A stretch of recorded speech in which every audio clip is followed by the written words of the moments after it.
Liban, des milliers de personnes ont participé dimanche à une manifestation en soutien au président Michel Aoun.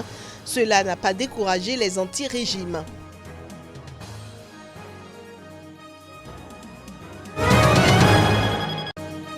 La capitale de l'Inde, New Delhi, étouffe dans un brouillard de pollution très dense. La situation a forcé des vols à se dérouter vers d'autres aéroports.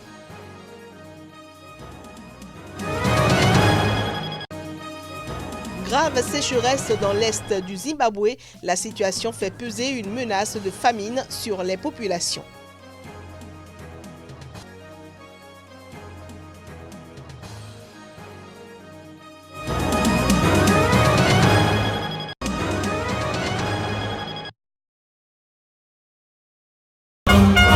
Enfant du soutien pour le président libanais Michel Aoun. C'est à Baabda, une petite ville située au sud-est de la capitale Beyrouth, que plusieurs milliers de personnes se sont rassemblées dans la matinée de dimanche, brandissant des drapeaux libanais et les étendards aux couleurs du parti de Michel Aoun.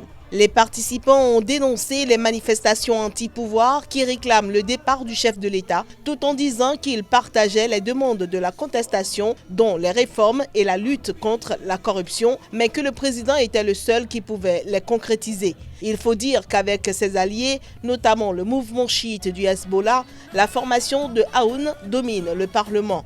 Entre-temps, des manifestations anti-pouvoir étaient en préparation pour se tenir au cœur de Beyrouth sur la place des Martyrs, épicentre de la contestation depuis le 17 octobre. Les protestataires y réclament la chute du régime et fustigent des dirigeants politiques jugés corrompus et incompétents. Samedi soir déjà, plusieurs milliers de personnes se sont rassemblées à Tripoli, grande ville du nord où la contestation ne faiblit pas. Le rassemblement a attiré des Libanais venus de tout le pays. Mardi, le Premier ministre Saad Hariri a annoncé la démission de son gouvernement. Les manifestants réclament la formation d'une nouvelle équipe ministérielle composée de technocrates. Par le passé, ils ont aussi réclamé la dissolution du Parlement.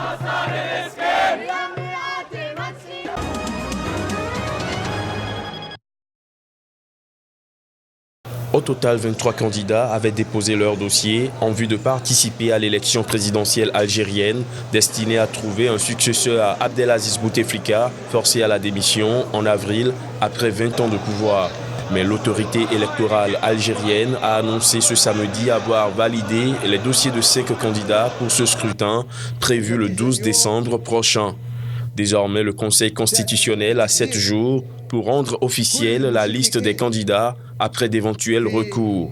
3 des candidats retenus ont travaillé sous l'autorité de l'ancien président, Ali Benflis, directeur de cabinet à la présidence puis Premier ministre, Abdelmadid Tebboune, plusieurs fois ministre puis Premier ministre, et Asdine Miboubi en tant que ministre.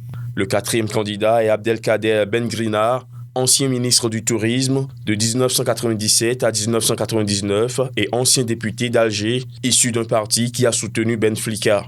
Le 5e, Abdelaziz Belaïd, a notamment fait partie d'organisations de jeunes qui ont aussi soutenu l'ancien président. Ali Benflis, lui, se présente depuis 15 ans comme le principal opposant de Bouteflika. L'élection du 12 décembre est rejetée par le mouvement de contestation inédit né fin février et sous la pression duquel Bouteflika a été forcé par l'armée à démissionner. Le mouvement de contestation refuse que l'élection présidentielle soit organisée par le pouvoir aux mains d'ex-figures des 20 ans de présidence de Bouteflika.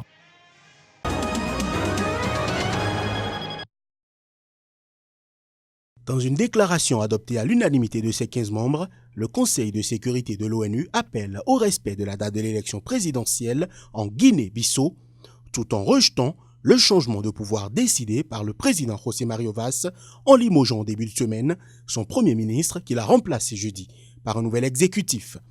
L'adoption de la déclaration du Conseil de sécurité fait suite à une réunion à huis clos de cette instance convoquée à la demande de l'Afrique du Sud, de la Côte d'Ivoire et de la Guinée équatoriale, les 3 membres africains du Conseil de sécurité. Ce dernier, qui tiendra une nouvelle session sur la Guinée-Bissau lundi matin, exprime sa profonde préoccupation face à la situation politique et sociale dans le pays. il appelle le président José Mario Vaz et le gouvernement dirigé par le Premier ministre Aristide Gomes, chargé de conduire le processus électoral, à résoudre leurs divergences dans un esprit de respect et de coopération. Le Conseil de sécurité de l'ONU exhorte aussi les acteurs politiques de Guinée-Bissau à observer la plus grande retenue, s'abstenir de recourir à la violence ou d'inciter à la haine et à privilégier le dialogue comme seul moyen de résoudre leurs divergences et préserver la paix et la sécurité dans le pays. L'instance onusienne souligne par ailleurs la nécessité urgente de tenir le scrutin présidentiel le 24 novembre comme convenu afin d'achever le cycle électoral permettant un transfert pacifique du pouvoir au président qui sera élu. Pour rappel, le mandat de José Mario Vaz a expiré en juin, mais la communauté internationale avait accepté qu'il reste à son poste jusqu'à la présidentielle. Il est candidat à sa propre succession.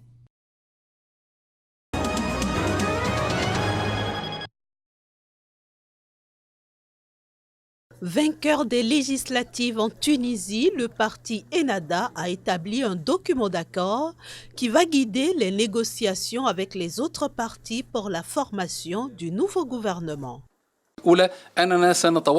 Nous allons aboutir à une solution et nous allons nous mettre d'accord sur la base d'un programme, sur la base d'un gouvernement capable de réaliser des accomplissements et comprenant des ministres représentant les ambitions des Tunisiens et qui traduisent leur volonté de voir un gouvernement compétent et honnête. De l'avis de Ennahda, ce prochain gouvernement sera formé avec des ministres compétents. Nous avons présenté ce document pour que l'entrée à la construction du nouveau gouvernement soit une entrée bâtie sur un programme, des idées, l'abord des grands dossiers, la façon de les traiter et pour unifier la vision de tous les acteurs politiques du prochain gouvernement. Ennahda n'envisage aucune alliance avec des partis qui, selon lui, nient encore la révolution, ni avec ceux qui ne croient pas en la démocratie, encore moins ceux qui sont toujours attirés par le passé et par la dictature. Le parti refuse toute discussion ou consultation avec le parti d'Abir Moussi.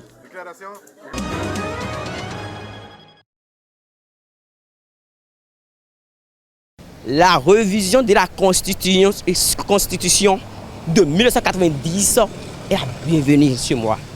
Chez moi, c'est la bienvenue.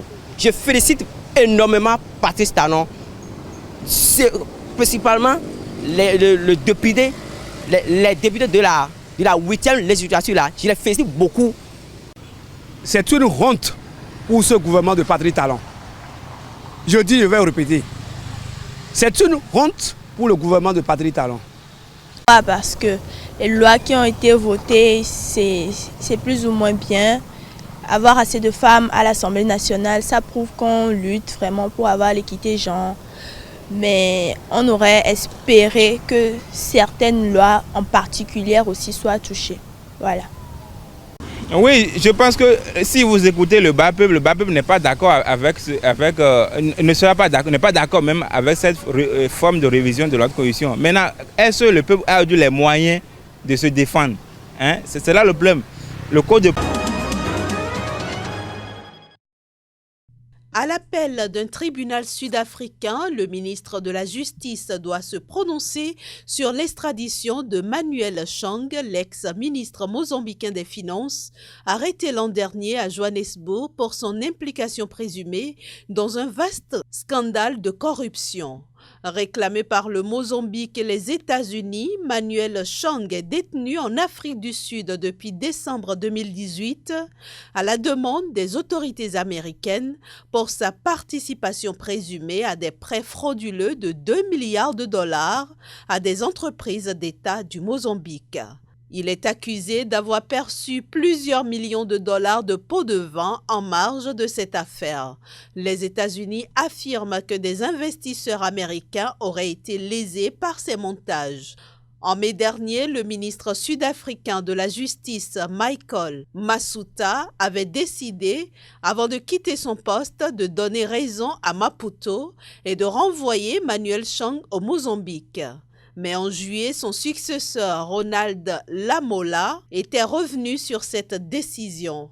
Vendredi, la haute cour de Johannesburg, saisie par Manuel Chang, a finalement donné raison à Ronald Lamola, confirmant l'annulation de l'extradition de l'ex-ministre dans son pays. La décision de l'envoyer au Mozambique ou aux États-Unis relève de l'actuel ministre sud-africain de la Justice, a ajouté le tribunal dans son jugement, laissant la voie à une éventuelle extradition outre-Atlantique. Notons qu'un homme d'affaires libanais, Jean Boustani, présenté comme le cerveau de l'opération, est actuellement jugé aux États-Unis.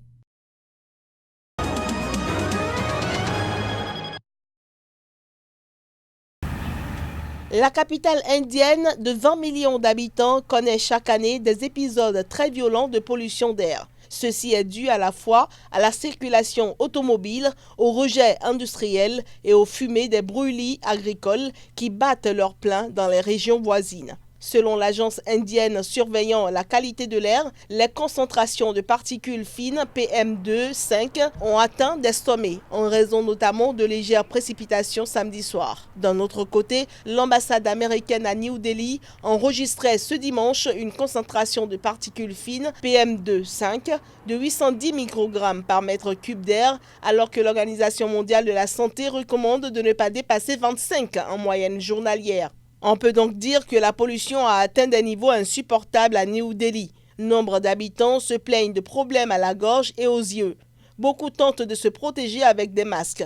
Tellement la visibilité était mauvaise que des compagnies ont annoncé de nombreux retards sur les aéroports de la capitale et ont détourné des vols vers les villes voisines. Face à la situation, les autorités fédérales et locales se sont renvoyées la responsabilité. Les écoles de Delhi seront fermées jusqu'à mardi, tandis que la circulation alternée doit être mise en place du 4 au 15 novembre. Les véhicules ne pourront rouler qu'un jour sur deux, selon que leur plaque d'immatriculation finit par un chiffre pair ou impair.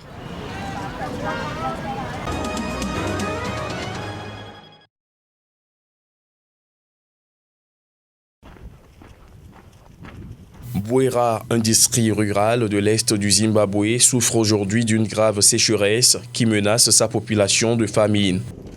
Soumis depuis des années à des épisodes récurrents de sécheresse, les habitants du district de Bwera bénéficiaient alors d'une aide d'urgence du Programme alimentaire mondial.